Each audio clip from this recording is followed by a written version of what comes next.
J'ai envie de vous donner envie de lire ce livre de Claudie Huizinga, Les Grands Cerfs. C'est Flammarion qui l'a édité, mais on le trouve aujourd'hui dans J'ai lu facilement. Ce livre est un témoignage et aussi une déclaration d'amour. C'est un livre poème en prose, car à sa lecture, on a la même émotion qu'à la lecture d'un grand poète, de ceux qui disent l'essentiel, qui ne se contentent pas de faire joli. Pamina, l'héroïne, et Niels, son compagnon, vivent dans la forêt vosgienne, assez isolés, c'est leur choix.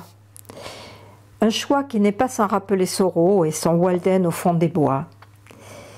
Et avec eux, enfin surtout avec Pamina et Léo, le photographe animalier, on va être initié au guet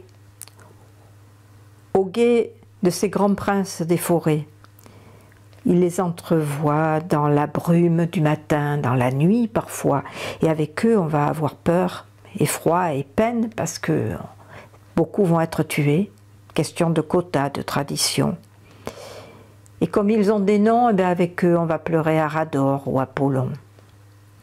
Mais quiconque s'est retrouvé un matin en forêt et a trouvé le meilleur de lui-même à cet endroit, quiconque a croisé le regard d'un cerf qui n'a rien du chevreuil, car le cerf ne fuit pas tout d'abord. Il défie votre regard. C'est un regard digne et fier, légèrement résigné face aux prédateurs que nous sommes. Et puis il disparaît.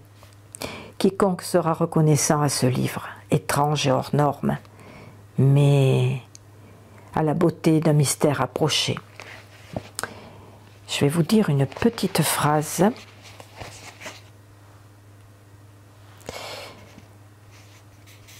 Les épois de sa ramure, incroyablement ramifiés, immenses, dorés.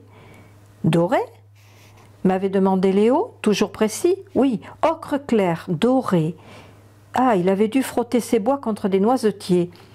Il avait des chevillures très grandes et toute une montée osseuse vers l'empaumure. Oui. C'était un 8 AG et un 9 AD. Vu de dos, oui. Un 16-18 ? Oui. C'était bien Arador, a continué Léo.